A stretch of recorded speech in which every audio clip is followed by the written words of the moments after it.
Good evening. Tonight, I'm going to tell you another strange and unusual story of the unexplainable which lies behind the veil. Tonight's story was developed from a report contained in the files of the Gloucester Historical Society. Like many others which I have come across in the course of my research, it involves happenings of which we've long been aware, but for which there are no satisfactory explanations. Captain John Elwood of Gloucester, Massachusetts, had been a long time at sea, but his first thoughts were not of his wife and his home. If they had been, perhaps none of this would have happened.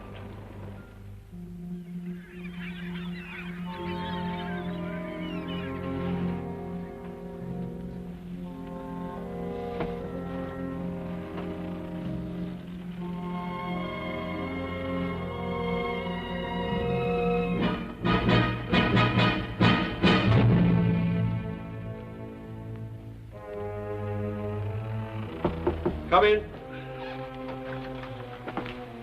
Here's the log, Captain. Everything's in order, sir. Thank you, Mr. Elwood. The crew's anxious to leave, sir. Most of their wives are waiting for them on the wharf. Indeed. The way they're behaving, you'd think we were months overdue instead of just 2 weeks. They've likely heard of our trouble with the snakes, sir. Happy to see us alive. Well, just the same, they'll grab their men by the ears and march them off to the paymaster before they start to kiss them. Ah, sir, some. There are all kinds among them. Is Mrs. Elwood out there?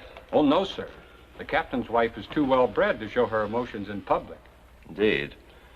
I want you to do something for me, Mr. Logan. I have to go to the company's office to make my report. Will you see that my gear's taken straight to my house? I'll do it myself, sir. That's very kind of you. Tell Mrs. Elwood that I'm fine. Be with her presently. Aye, aye, sir.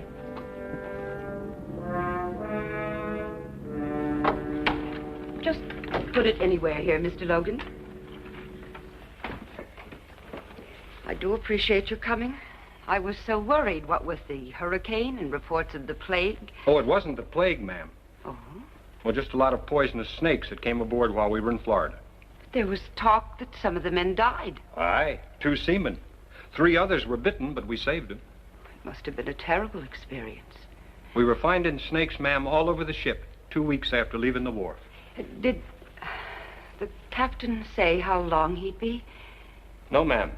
Just said to tell you that he'd be along presently. Well, best be getting his dinner. Yes, ma'am. Thank you kindly, Mr. Logan. You're welcome, ma'am.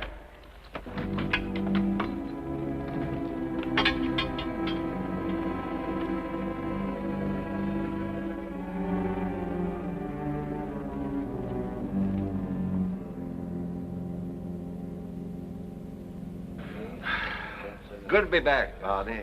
This place is more like home to me than my own house. Hey, we missed you, John. What's been happening while I was away? Oh, now, let me see. The Clarowell foundered 2 weeks ago off the coast. Nobody lost. The packet from England was late again, as usual. I think that's about all. Things have been fairly quiet. See, how about those snakes, John? When are you going to tell us about them? As soon as I get something to wash the salt out of my throat. Oh, yes. Bessie! Coming! Coming!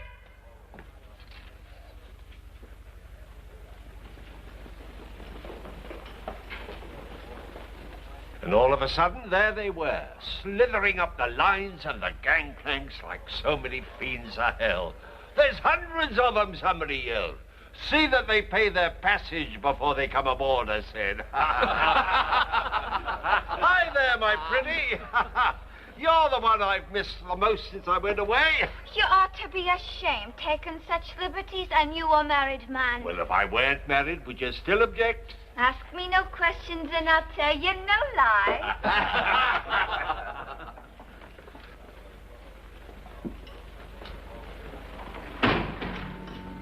Afternoon, Mrs. Elwood. Good afternoon. I'd Like a bottle of that Spanish wine that Captain Elwood favors. I think he'd enjoy it with his dinner. Be supper more than likely, ma'am. Club's having dinner in his honor. But I'll get it for you.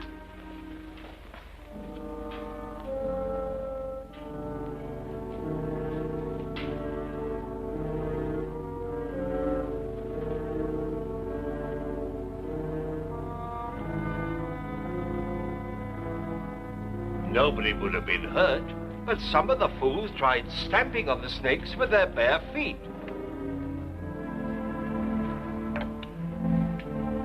Excuse me, gentlemen.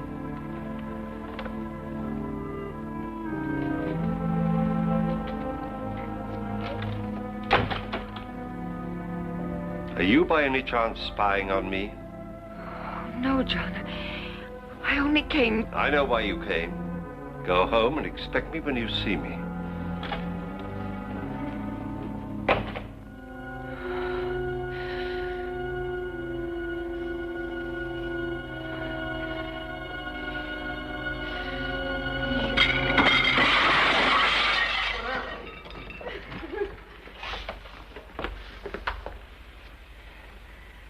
You may charge the spoilage to me, Captain Barney. My apologies, gentlemen. Shall we go home now, dear?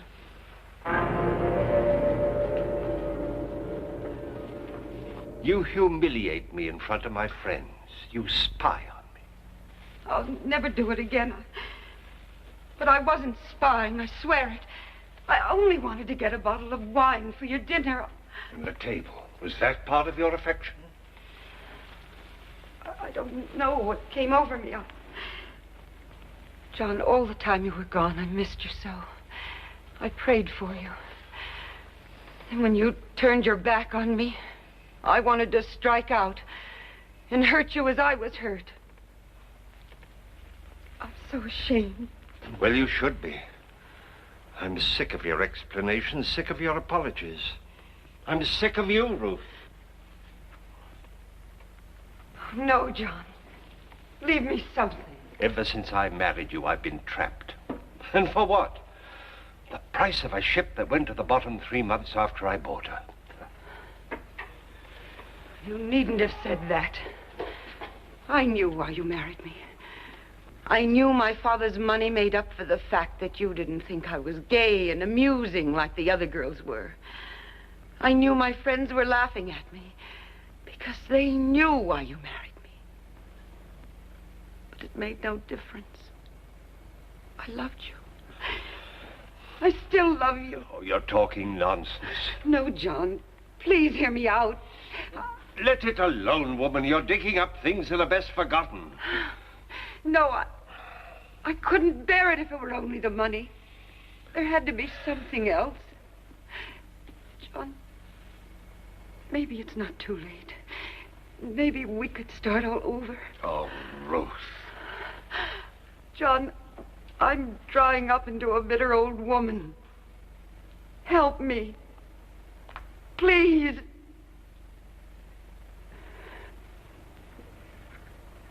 I'll unpack your things.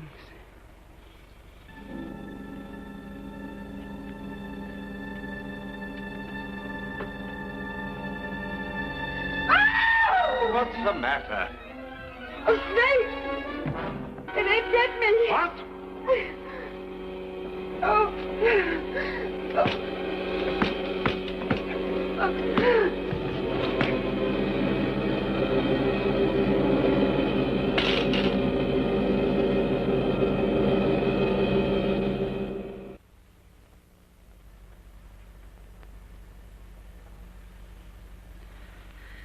John? It's all right, Ruth. The snake. He's dead. I killed him. I've taken care of your hand, and the doctor will be here soon. I don't think we'll need him, though. I'm sure I got all the poison out. You saved my life. Well, there wasn't much else I could do.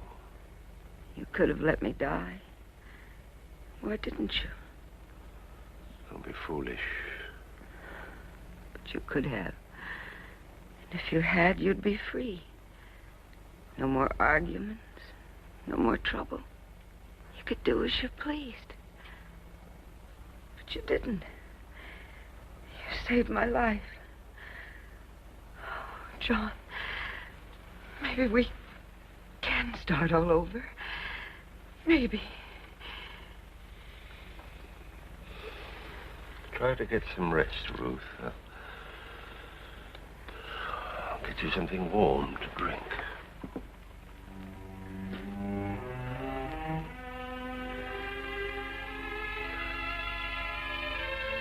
It's a lucky thing you were home, John. Snake bite's a terrible way to die. Well, she's much better now, and the doctor says with a little rest she'll be just as good as new. Hey, you're thankful for that, I'll wager. Oh, I can't wait to sail again. Always more trouble ashore than when you're at sea. And I can't make any money just sitting here, much as I like it. Speaking of money, here's something that'll make you sit up and take notice. The widow Smith got a letter from London this morning. Seems an uncle died and left her £20,000. £20,000?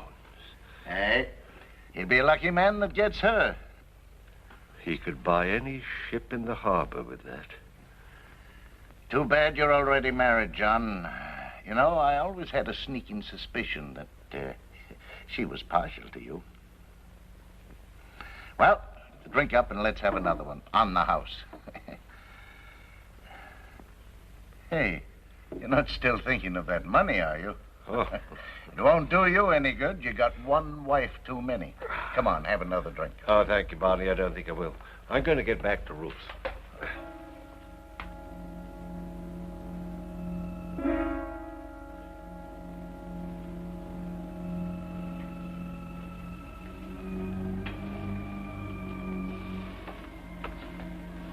Ruth? Yes, dear? I've been thinking over what you said. Maybe what happened this afternoon is a sign for both of us. We will make a fresh start. Oh. By Harry, I'm going to take you with me on the next voyage. I'll fix it all up with the owners in the morning. Oh, John, I love you for the thought. Are you sure you want me to come along? Why, of course I do. Oh, I've been very selfish about the whole thing. Seeing new places, doing new things, and you've just been left alone here in this old house. No wonder you were unhappy. Oh, no, it's not that at all. I love our house. Well, you want to come with me, don't you? Yes, of course I do. But I warn you, I'm not very good on boats. Huh? I get sick. Oh, nonsense. Couple of days at sea and you'll be just like a regular old sailor. Besides, I want you to come. Oh, John, you won't be sorry. From now on, things will be different. Yes. From now on, things will be different.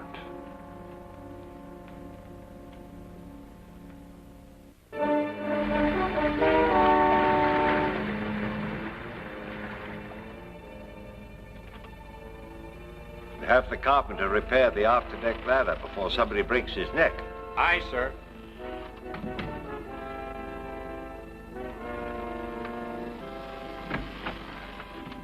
How are you feeling, Ruth? I'm much better, John.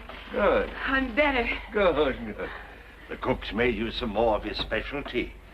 Another calm day like this and you'll be completely well. I didn't mean to be such a burden to you, John.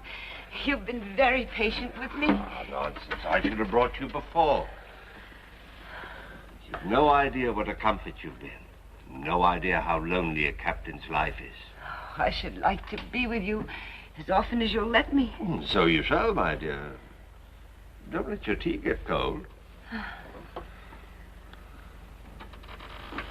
You know, I dozed for a while and I had the strangest dream. Oh, I hope it was a good one. Yes. I dreamt this was our old ship. And instead of cotton, there was money in the hold. Well, I couldn't improve on that myself. We were so happy in the days when we had money, John. I find I'm thinking of them more and more since we left home. But when I'm well, things will be different, John. You'll see. Yes. Yours. You're not very well. You'd better come and lie down and get some rest. I didn't mean to get sick, John. All right. I didn't want to get sick. Such a burden to you. I should have stayed home. I should have stayed at home. Try to get some sleep.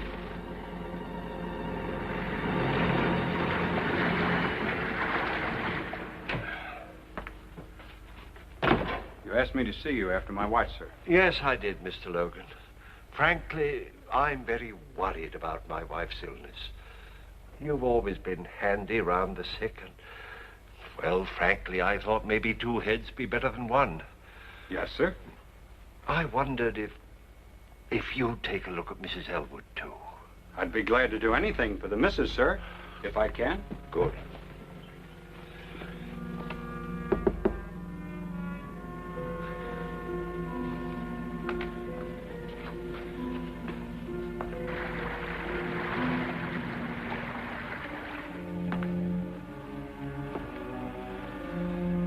First, I thought it was cholera. No, sir. It's like nothing I've ever seen. Well, if she's not better in a few days, we'll lay a course for St. Augustine. Aye, sir. And you'll enter a full report in the log, won't you? I will, Captain. I do hope she's better soon. Thank you, Mr. Logan.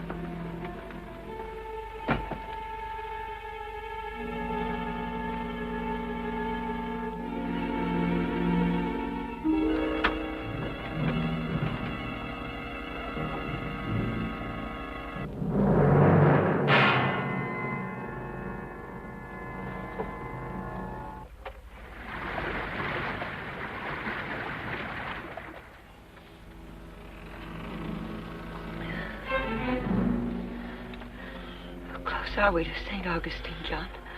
We hit some rough weather during the night. Slowed us up. Rough weather? I didn't even feel it. You were unconscious, I'm afraid. We must get there soon, John. We will, dear, we will. Now try to get some rest. I have to go up on the bridge.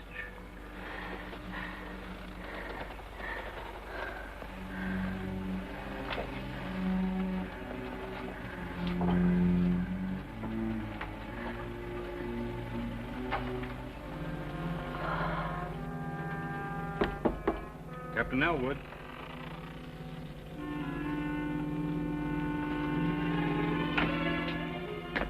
Sir, we're way off our course to St. Augustine. If we don't turn now, we'll I'm never well make- aware of our position, Mr. Logan. My order stands. We stay on course for Jamaica. But I looked at Mrs. Elwood yesterday, sir. She won't last that long. My wife and this ship are my responsibilities. She'll be alive when we get to Jamaica, I warrant.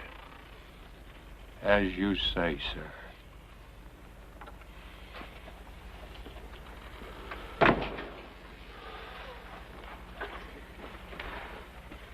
Get back in there. Liar. You want me dead. Mr. Logan. Mr. Logan. You had enough poison to kill two people. You might as well know it now. I wanted you dead, and now you will be. You're an evil man, John Elwood. And you'll be repaid with evil. You... Oh.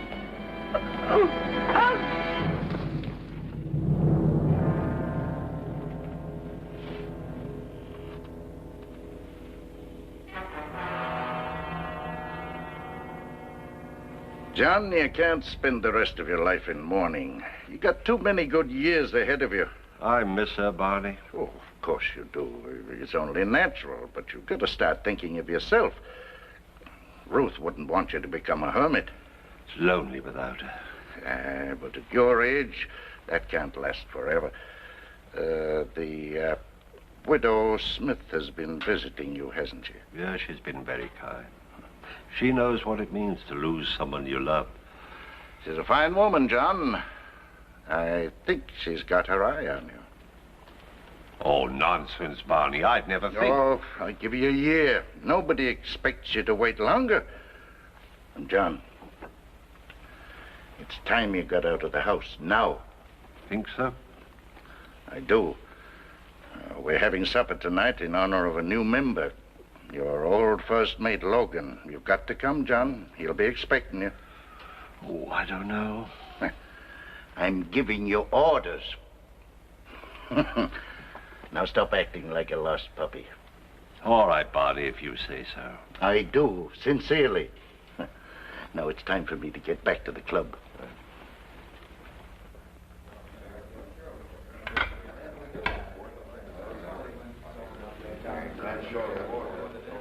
Why, Captain Logan, congratulations and welcome to the club. Thank you, Captain. I haven't seen you since the inquest. I feel I owe you an apology. You were right and I was wrong. I should have changed course for St. Augustine when you wanted me to. Makes no difference. Now. But it might have, and you were trying so hard to help her, you almost gave me the impression at times that you thought I wanted her to die. Gentlemen, gentlemen. The food is on the table, gentlemen. Clumsy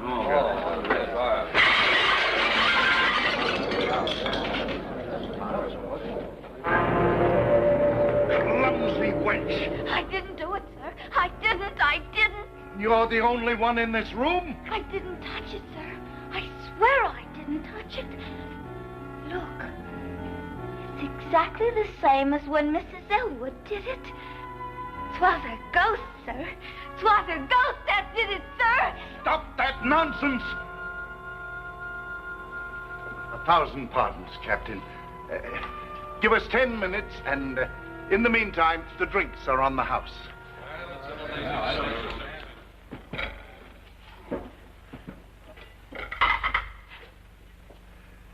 Now, get out, both of you.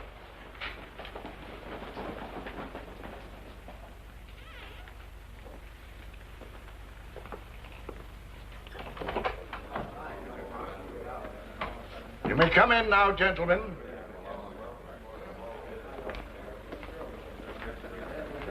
'Twas the gal did it, gentlemen. Saints preserve us. 'Twas her ghost. Her ghost. No. You fools, are you frightened by a superstitious servant girl? Barney Logan, help me. I'll show you. It's nothing.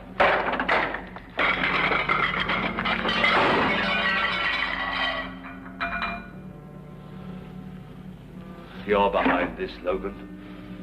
You're trying to trick me. Trick you into what, Captain? You think I killed her. You're trying to trick me into saying that I did. No, I didn't. I swear I didn't. I swear I didn't. Captain Elwood, I think you'd better leave.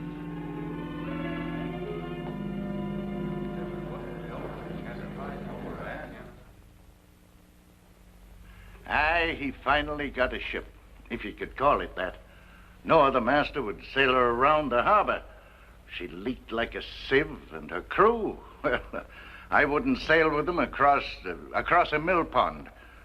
But 'twas all Elwood could get, so he took her. Captain Barney. Gentlemen, have you heard? It's the Coverley. The Cope. That's Elwood's ship. Aye, her crew's just been brought into the harbor. What happened? Nobody knows. They say that the weather was fair and the sea was calm, and suddenly she just broke up. But her crew was saved. Aye. All of them, all except Captain Elwood. It's retribution. The devil has claimed his own. Gentlemen, the food is on the table.